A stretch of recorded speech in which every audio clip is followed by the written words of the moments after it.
You're listening to an IOE podcast. Powered by UCL Minds.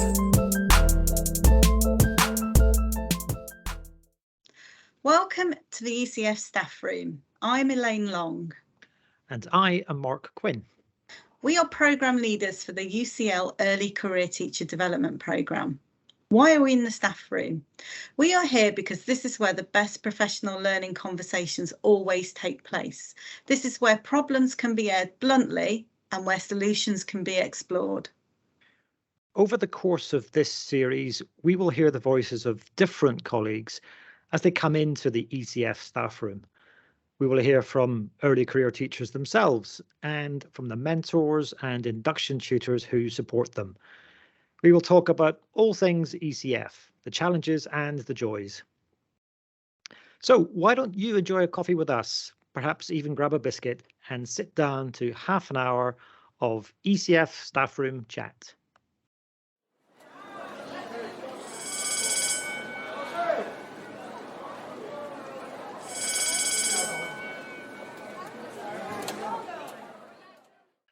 Welcome to the ECF staff room, Kate. Lovely to see you. We know that we are speaking to you in your half term, and that you're looking after little ones at home as well. So we're especially grateful that you've come back into the staff room to sit down with us and to share a biscuit with us, and we can make you a coffee. So or a hot drink of another sort. What would you like? What can I fix for you? Oh, I love a cappuccino. Cappuccino. Okay, I can make all the noises of a cappuccino. I'm not too sure our staff room machine can fix one of those. I'll see if I can go and get a cappuccino for you, and Elaine, you can start with the rest of the introductions. Yeah, that's good. I don't blame you for wanting to enjoy a nice long cappuccino in your half term, because I'm sure you've worked very hard, and I'm sure you have earned it. Could you start by introducing yourself for our listeners and tell us a bit about what you teach and what an average day is like for you at school? Yeah, so my name's Kate. I am a first year ECT teacher, which sounds strange to say teacher. So I've now completed 3 terms of teaching. My subject is art and design. And I teach Key Stage 3, Key Stage 4 and Key Stage 5. An average day for me is like a whirlwind. It usually starts off on a Monday, sort of rabbit in the headlights, and then by Wednesday I sort of feel like I've got to grips with the week, and then Friday comes and I feel like I'm on top of the world and I could keep going, but then I realise the weekend's there, so I have to stop. I really like that metaphor. I think a whirlwind is something that lots of teachers could identify with. And every teacher has a story about how they entered the profession, and we know our listeners would really like to hear about yours. So could you tell us a bit about why you decided to become a teacher, and what was the route that took you to that point? Yeah, it's been a really long journey for me.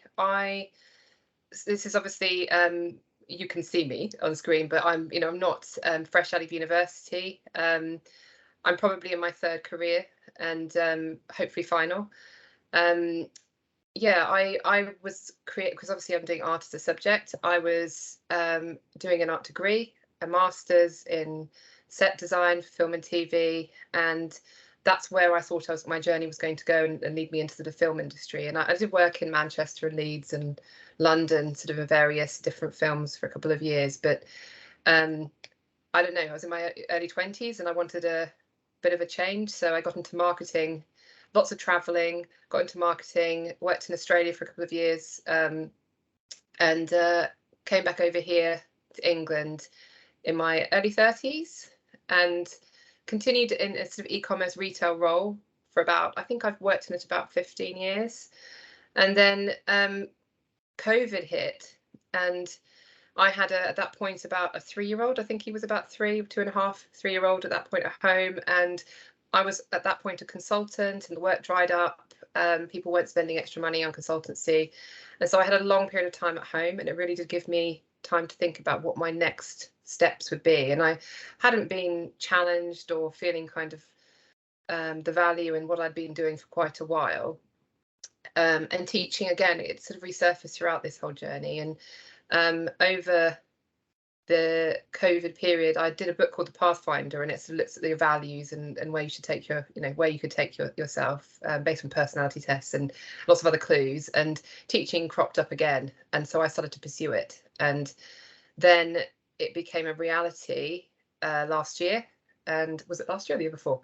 Well, whenever I did it, I'm qualified last year, so it must have been the year before that.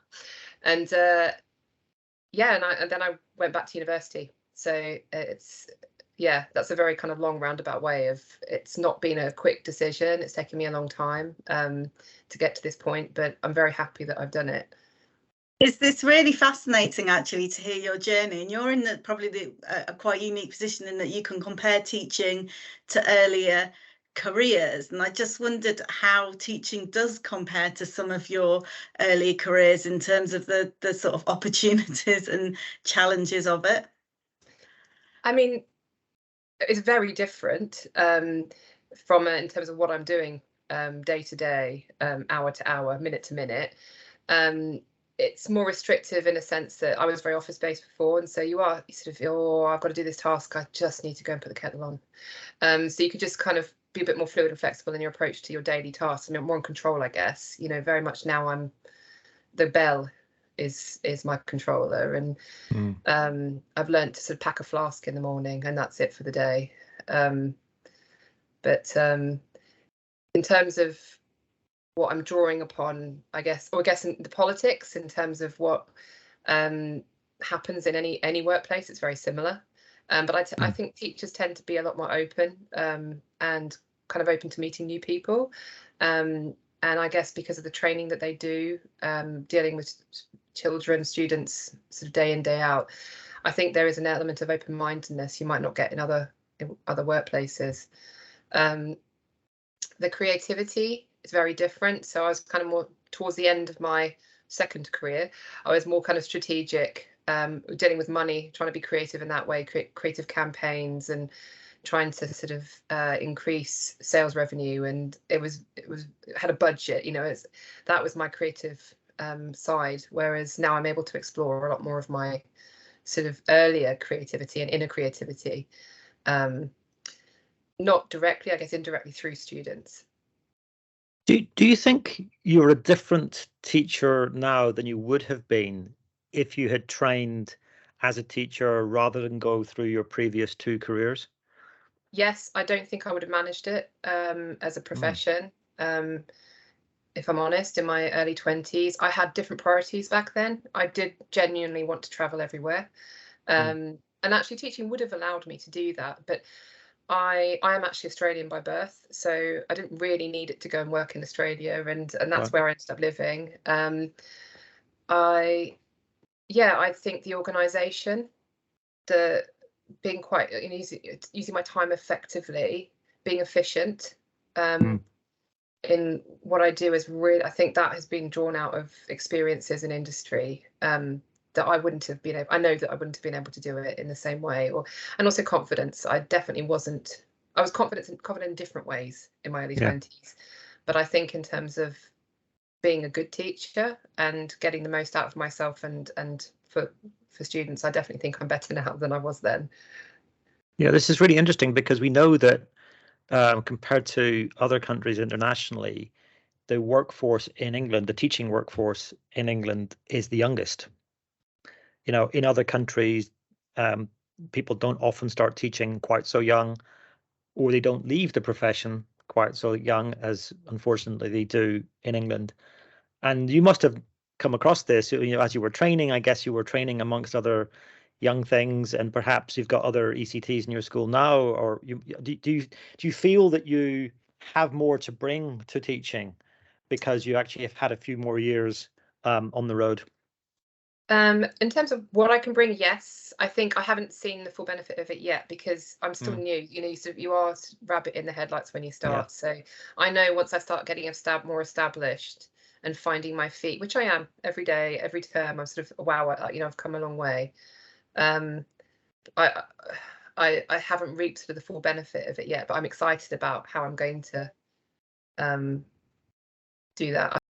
I always say this about teaching, though, that no experience is wasted. You draw upon every resource and every experience you've ever had outside of the classroom. You end up talking about it at some level. And I imagine particularly in your own subject, you will draw upon all that other experience you've had. You said you're towards the end of your third term as a teacher. Is that right, Kate? Is that what you said? Right. Yes. So I started in September. Okay. Yeah. Third All right. term. So you started in September. So I want you to cast your mind back to September. Yeah. And try to remember how tough things were then. So what was most challenging for you at that point when you were starting off as a newbie in your school? I think everything happened at once. It's like everything collided. You're a new teacher, but in a new career, in a new school, new staff around you, new rules, protocols, just everything is new. So it's not just one thing. So if you change a job, and when I've had many jobs. When I've changed jobs, you've only got to think about really, okay, you understood the job description, you've got through on the interview, so you know what you're meant to be doing, and generally it's similar to what you've been doing before. You really need to know what kettle is, and what when do they clock in and in and out, and what's the general culture of the office that you're in or the environment you're in. But this was everything. I had a classroom that I inherited that somebody else had left behind. I had to establish it as my own, which is still ongoing and is going to be an ongoing thing for quite a while, I think. But working out where my computer was in relation to the whiteboard, the projector. Was there a visualizer? No, there wasn't. So it's kind of relearning how to teach a little bit without something. And then getting to know who was who, and that's been also gradual because I'm in the art department and I'm very much in my area. I don't necessarily always see all people in the school, apart from sort of key meetings that we have. So I'm slowly starting to sort of unravel who people are and who's the right people to go to for different things. Then there's a schedule, and I think nothing can really prepare you for that schedule. It's a shock, and I knew there was going to be a schedule. I knew what the schedule was because I've been training in that, but I'd not had to sort of do all the extra kind of activities. Being a tutor, I did the school play this term. There's a lot of art club, all those things that you have to manage, all the liaising with parents that I hadn't had to do as much of at all. I wasn't responsible or accountable when I was training. A different school. Sort of the way my current school is versus my training schools have different lengths of lesson time, and lunch and break fall on different times. I had duties to think about, being set up, inductions, all of that stuff. It all hit on that day, the first day we started. So that was like, I'd just say, a perfect collision of everything. Yeah, I think that's a really good description of the cognitive load that people have when they start schools. And I think that is very unique to teaching, like you say, although some of those problems might exist when you change jobs in other areas. The intensity of time in teaching and the speed at which you have to get to grips with stuff just to sort of keep your head above water, and the urgency of things because you've got a classroom of children in front of you is really, really intense. And I guess what we're interested in is how the program can help you with that, and how it can help your development as a teacher. So we're interested in which aspects of the ECF program have helped most in your development. I think a lot of it. I think every week it's kind of like chipping away and like reminding, kind of the reminders, I guess, put in with the weekly themes of what I should be focusing on, because like I said, it is that collision of everything. You start to surface from it towards the end of the first term, and anyone that says then they surfaced in the first day is a liar. I think there are people that do say that, oh no, it was absolutely fine for me, but I think there's just so much to think about. I forgot what I was talking about again, sorry. Just talking about which aspects of the ECF program have helped you most as a new teacher. So definitely having the weekly meetings with my mentor have been really, really helpful, because like I said, the themes that we had to kind of remind you of what you should be focusing on, we've also discussed that, and we've done the task, or whatever the assigned task was on the module for that week, and then we'd have a discussion about it. But having a really strong tutor to guide me and the other ECTs at my school has been really, really useful, because along with each theme comes out questions, different ideas, different approaches, things that we might have discussed on training, but they just got lost in the quagmire of, you know, starting a new profession. So that's been great. The external meetings have been really interesting, and I have found them really useful, because it's been one level to go and meet other trainees and kind of share experiences. Another is to go and visit other schools. It's been really nice to go and sort of, even though you don't get to see teachers teaching and you used to walk through the corridors, it's quite nice to be in a different environment, a learning environment for a short space of time.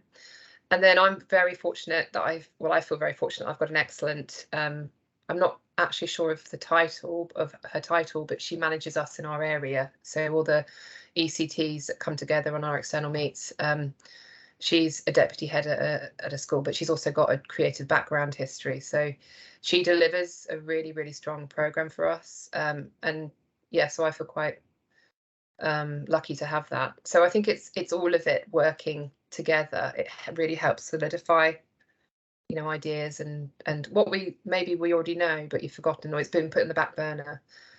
Things that, for example, how, you know, classroom entry, how to kind of get students into your classroom. That was one of the earliest ones I remember doing, and when I started, and actually I didn't really think about that, because I have a weird little corridor to get students in through. I just let them, I trying to get them to line up outside, and actually stepping back and having that moment to reflect on it and discuss it with somebody else and explain my situation. I've now got them coming into my classroom, and then I greet them, and then they go, you know, I've managed to get a routine. But that was helped by the programme and sort of the focus.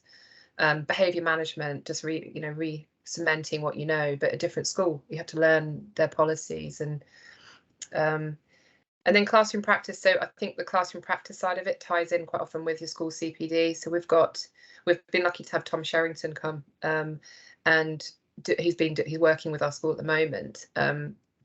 From a sort of a teaching and learning perspective, and that seems to have sort of worked really well with what we've been sort of listening, you know, thinking about each week on the ECF programme. It's interesting what you're saying about your context, Kate, because some ECTs say that the programmes are a repeat of their ITE year, and although you recognise that some of the messages are familiar, you also recognise that you need to apply them to your context. So in terms of entry routines, I'm sure that wouldn't have been an unfamiliar thing to you, but actually thinking about how you do that in your environment, or what the behaviour policy is at your school. So it's really nice to hear that you've been able to apply the key points from the self-study to your specific context. And I just wanted to ask you about your facilitated sessions. Are you with ECTs who also teach art and design, or are you with a mix of ECTs? There's two others. One's PE and one is English. So kind of quite different.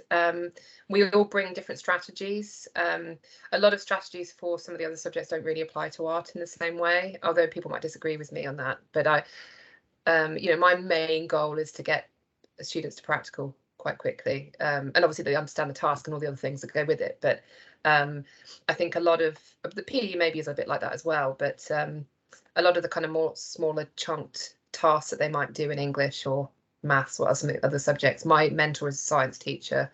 I can see why they're really effective for those subjects. Not necessarily always effective in mine. So, but it's always really interesting to share and be able to sort of see or consider different strategies.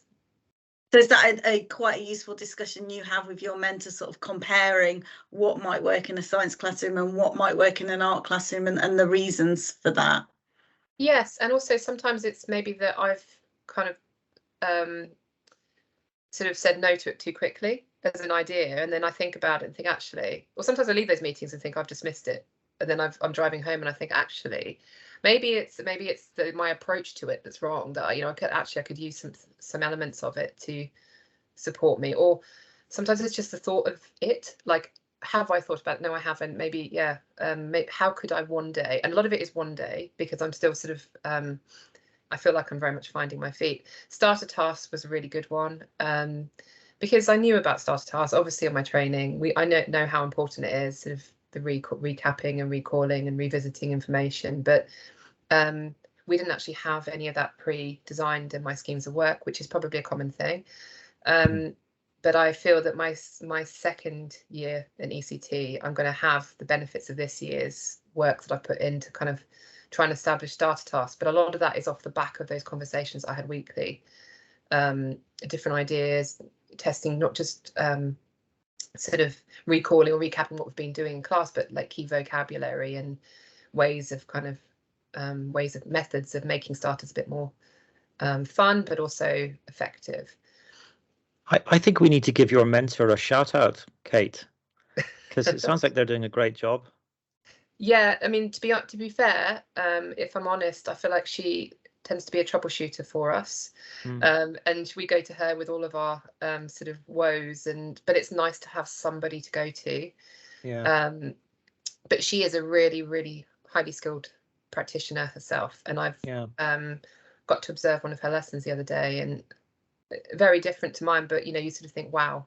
I do teach some of these students myself, not all of them, because it's set differently to my classes, but just seeing them behaving differently and how she sort of manages a class, and her slides and her resources are all really cleverly put together. Yeah, and actually what she's done is that she's made the very complex job look very simple, I guess. You were describing earlier about how complicated everything is, especially at the very beginning. But what great teachers are able to do is to cut through all of that and to make the whole thing look sensible and obvious. Actually, when you watch a really expert teacher teaching, it's quite hard to see what it is that they're doing, which is so special, because it just looks so obvious what they're doing. Yes, like a swan. Yeah, a bit like that. Also, it's interesting you were talking about one of the things that they say about the ECF, the framework itself, of course, is that it is generic and it's not subject specific, and it's a challenge for our participants because they're art teachers or they're early years teachers or they're teaching in a special school or they're maths teachers, and of course and it's logical, it's obvious, it's fair that they come up with this comment from time to time that they would like the program to be more specific to their own setting or to their own subject, and there's a strong case for that. Of course there is, but there is a strong case for doing what you for having it the way it is, and you've, I think, given an example of that, is that there's a lot that a art teacher can learn from the experience of a science teacher or a PE teacher or from a teacher in a different setting, because actually there are things which you wouldn't transfer it directly into your own classroom, but in that transference or that translation into your own classroom, something new happens, and you add another bow to your own pedagogy, which I think is really kind of creative thing to do in teaching, isn't it? Yeah, definitely. I think the external meets that we've had, mostly we are around similar subjects. So that's when I tend to be with DT and art teachers. And occasionally we'll have somebody, history might join us, or somebody from English might join us, which I find really interesting. But yeah, with my weekly, so I feel like I do get some subject specific. Yeah. And the person that hosts that is very, again, she's very recognised in this area, this community of teachers as an amazing professional. But she's that's your facilitator. Yes, and she's that's the title I couldn't remember earlier. No, she's excellent, and she actually she'd come to, when I was training, she'd come and done some workshops with us, because she has taught art and design, and had been a head of department in the past, so she has that knowledge, which is great in those sessions. We want to talk to you a little bit this afternoon, Kate, about well-being, teacher well-being. And it's ironic, isn't it, that we're dragging you out of your half term to talk to us about teacher well-being, but we'll leave that where it is.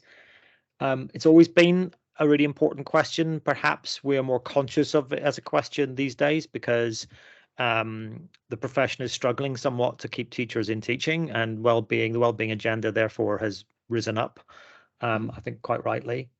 And so we are interested in how well supported in their well-being our teachers in our program feel, because there's a danger, isn't there? There's a danger that we put you through this weekly program and we send you off on training sessions and, you know, every so often with your facilitator, and it all feels like a burden. It all feels extra because it clearly is on top of what you would normally be doing. So this is why we developed this thing that we call the Wellbeing Charter, and we know it's not, you know, we know not everyone knows about it. It's not hidden, but not everyone's discovered it yet. But you have discovered it. So we're interested in what aspects of that Wellbeing Charter you found most useful for you, what you draw on to support you, and actually maybe what else we might do to support you in your well-being as a teacher on our program. Yeah, I think for me there was 4 key things that stood out on the charter. The flexibility of each module, sort of the weekly tasks, and the fact that you could sort of approach them at your own leisure, be it within sort of ideally within that time frame, so you can have that then discussion with your mentor. But that allowed me to I find it very difficult to manage it in the teaching day, so I can do it in my own time, and so I can sort of flex that in and make that suit my schedule. The fact that you can go back in and out, it's not like, you know, you click through and it stops and you can't move on, you can't pause it, you have to, you know, you can do that, you can take time out, you can come back to it, dip in and out, and yeah, that's been quite good. The community and peer learning for me, I think it's been probably, based on what I've been saying, is one of the big things, is being able to feel like you're not alone as an ECT, that you are part of a there's a whole cohort of you, there's a whole group of you, cluster in your area and around the country that are going through a similar thing to you, but being able to draw on sort of the support of your peers, but also mentors and other professionals. I think this gives you a really good opportunity to do that. I think if I hadn't got it, I'd be a bit lost. I mean, I would talk to other teachers at the school, obviously, and I'd have my line manager and I'd have colleagues that are close to, but it's a bit different. Yeah. You know, you're coming as a new teacher, you really are quite vulnerable in the early years of teaching. And so I think it's been really useful for me. I felt much more secure having that structure there. I like the idea that it's a guidebook, not a rule book. And that, you know, you really do have to kind of interpret and take on the elements or snippets of it that you think will suit your teaching practice, or it's not telling you this is the way to do it, because I don't think it can. But I've found, you know, like I said earlier in conversation, I've each week it's made me think about nuggets of information that I've gone, oh yes, I need to maybe make that my #1 goal this week, and reprioritize, or maybe I won't do that now, but I'll just put that on my notepad and I'll think about that in, you know, maybe next year when I've got more time. Well, you will. Hopefully. And mentors on side, so I do really feel very, like I said, very lucky with my mentor, and I do feel like she's got my back, and and she understands. I'm sure when she goes home, she probably sits and sits on the sofa, has a glass of wine and thinks, oh my goodness. But we, you know, generally I feel that she's understanding, she's got empathy that I think you really need to have for first year students. Sorry, I'm not even a student anymore, I keep forgetting my teacher. For first year teachers, I think there's quite more experienced teachers, and they get into their whirlwind of a day, you can sometimes forget what it's like to be an ECT. Yeah. And you know, when equipment goes wrong, or and things do go wrong in the day, you need to have somebody that you can go to that's going to be really empathetic and find strategies to support you to work a way around it. You know, knowing not everything's perfect, but they can help you navigate that. Yeah, and our mentors do. I mean, Elaine, you might hear this as well. Mentors do tell us that they like this approach to mentoring that we suggest, this on-site approach to mentoring, this non-judgmental approach. And of course, it's completely consistent with the principles behind the early career framework program itself, which is that the mentor isn't there to judge you, isn't there to pass or fail you. I think in your experience of being mentored when you were doing initial teacher education, that would have been a large part of their role. They have to sort of provide evidence if you're passing the standards or you're not passing the standards, that you're fit to teach or you're not. And there is something different about the way mentoring has been characterized within the early career framework, which I think mentors really love, because your mentor, who's a science teacher, can actually talk to you about realizing you've got longer to develop. You don't have to race to become a great teacher at the end of 1 year. You've got a couple of years. This isn't a race, or at least it's not a sprint. That you've got the right to get things wrong occasionally without being judged for it. That making mistakes is actually part of what will help you learn. So I think our mentors really they tell us that they really like this approach to mentoring, which would be probably quite different from the way they themselves were mentored. I think that's another aspect of this. So it's really, really great that you picked that out as one of the key things of the support package, if you like, that your mentor and the whole network of teachers and colleagues and peers that you're working alongside. It's a social enterprise, isn't it? Teaching isn't just a close the door, I've got my 30 kids and I'm going to get them to make progress. It's something if we're not doing it collectively, we're not doing it right. Yeah. I also am quite outspoken with how I'm feeling about something. So I just tend to speak my emotions. So Right. It's good to have somebody to aim that at, rather than trying the whole world hears it. But I've never met art teachers like that. I mean, you must be very unusual in the art teacher world. I think I honestly think she does go home sometimes and think, oh my goodness. But it is useful having like a direct, somebody to direct things to. And there are obviously other people in the school that you can go to, and I feel lucky that I've got colleagues around me who I can ask questions, and I think they're very supportive. So be honest with us, Kate. Is there anything that we make you do as part of their program, or is there any kind of hoop that you feel that we're making you jump through that's actually not good for your well-being? Is there something that you think that we should be doing differently, or not doing at all, maybe, on this program, that you'd suggest that we change? I don't know about not doing at all. The weekly tasks, they are quite often, it's just another thing to do. Right. If I'm honest, we talk about them, we discuss them. My mentor always comes with supporting literature or resources for each session that's relevant to the theme. So, and off the back of that, like I'll have an observation, or I might go and do something else. So in the week, I'm actually doing already quite a lot of ECT stuff. So that it almost feels like a formality sometimes to go and click and submit. I very rarely have that hour in my teaching day to do that once a week. I very rarely do. So I guess it's maybe me being more organized with my time. I don't know how at the moment how that could be, but yeah, I know that it's a guidebook, not a rule book, and I know that we're trusted to complete the tasks. But if you are quite a diligent and a person that wants to do the right thing, I think it does definitely add extra time to your I think you're talking about the self-directed study stuff that you might do alongside the mentor. I think those are that we do hear that kind of thing. People do say that to us. I think that's fair. I mean, one of the reasons, of course, is that we make the research and practice summary element of that self-directed study the same as it appears again in the mentor meeting materials you get later in the week.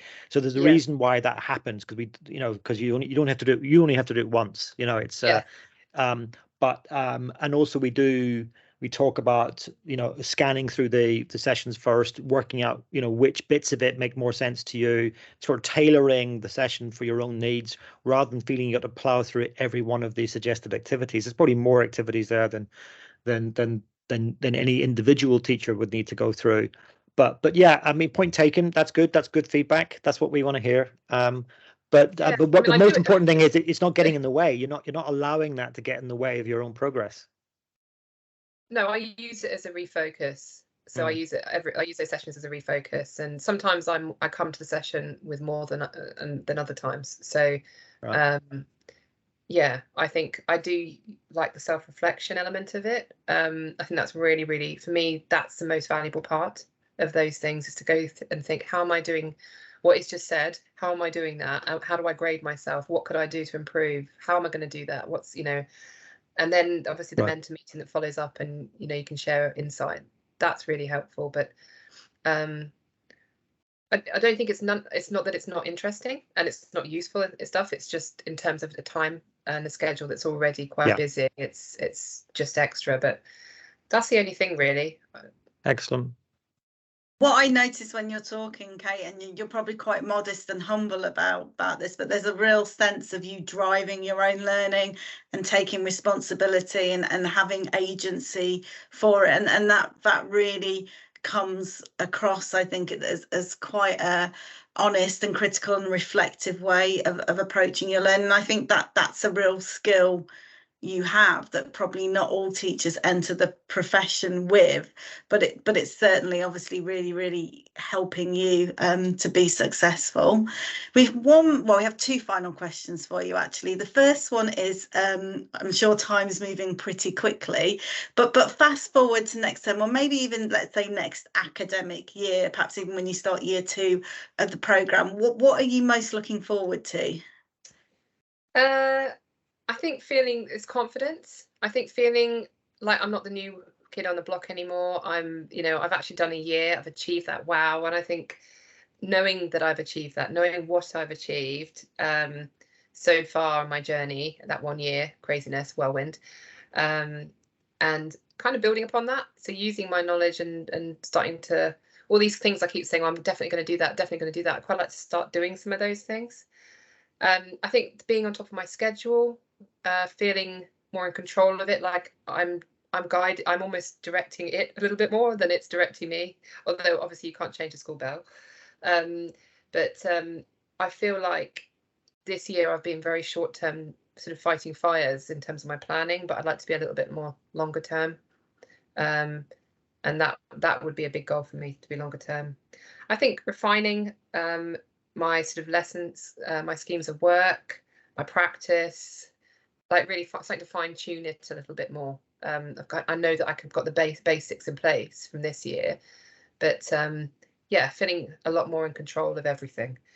And I've got 2 points, I think. Making great progress with my year 10 students, knowing that I've taken them from year 10 to 11. That's something for me that's really important, because whilst in your training, you do see the progression, and over a short period of time you don't stay in one school environment for a full academic year. So I'm really excited to see my year 10s go into their year 11 year, and then finally actually having the time to enhance my classroom environment, because it really is quite tired. Look, it needs some TLC, and I've got the important things on the wall, AOs and key vocabulary, and I've got the behaviour policy, but it really does need a bit of a rejig, and to make it beautiful, a beautiful disruption-free learning environment. That sounds great, and hopefully next year with practitioner inquiry, that will give you an opportunity to maybe pick some of those things you've written down on post-it notes this year that you haven't had time to really think about, to sort of choose one and delve deeper into, maybe even the effect of displays on pupils. That could even be something you do, or how you can create an effective learning environment for pupils. And that's probably the beauty of next year, that you'll get to tailor it to the things you want to tailor it to. I'm aware of the bell, and our bell is coming up. We have one final activity for you. We give every guest that comes on the podcast a post-it note to write something on, and we allow you to choose where you stick your post-it note. So it could be on the desk of someone at the DFE, it could be on Mark's desk at UCL, or it could be in the staff room or the staff loos at school, or maybe on the notice board at an ECT facilitated session. What would you like to write on your post-it note, and where would you like to stick it? Who's this aimed for? So whoever you want. So I guess where you stick your post-it note will determine who it's aimed for. So for example, if you decide to stick your post-it note on the desk of an ECT starting next year, you might want to write some advice on it that's aimed for that ECT, that gives them the benefit of wisdom that you've learned. It's always be organised. It's a really boring one, but it's the best one I've got. Be organised, or keep depending on who's going to be reading it. Keep being organised, because I think that's what's got me through is trying to not put off stuff that you do today. You know which one I mean. Yeah. If you could tomorrow to do yeah, that one. Try and get it done so you buy yourself some time in the future. Pay it forward. That's a nice one. Yeah, pay it forward is a very good one. So that would go on an ECT's desk as they start. I think so, yeah. I think that's something, I think when the schedule is so crazy in the first couple of months, and trying to even make sense of your own diary, I think it's trying to stay on top of it daily, weekly, and really make sure that you've got all your CPD books shown in, all the ECT stuff in there, your lesson schedule, your PPAs in there, and any meeting, you just need to keep listening to that bell, look in your diary, what you need to what's your target at every moment in the school day. So I think that's my kind of key to success, really. So learning how to diarise and prioritise around your schedule. I think that's a good one. Around the schedule and around the bell, which we can now hear ringing. Kate, I'm sorry to bring bells into your half term when you should be just watching Netflix with your family, but we'll let you get back to that now. We are really, really grateful for the time you spent preparing for this meeting with us, and to spending the time with us this afternoon. Elaine and I really love doing these podcasts because we learn so much about what we need to do to improve our program. So you've taught us a lot. Every day is a teaching day, as they say. So thank you very much, and goodbye. Thank you both. Our thanks go to Kate Hill, an ECT in year 1 of our program. Kate teaches in the Chosen Hill School, Churchdown, near Cheltenham. Kate came in and shared a cappuccino with us this week in the ECF staff room. Please do get in touch with us if you would like to talk about your ECF experience. We especially want to hear from a range of voices. And lastly, we hope you will join us next time for a biscuit and a chat with another colleague in the ECF staff room. Thanks so much for downloading and listening to this IOE podcast.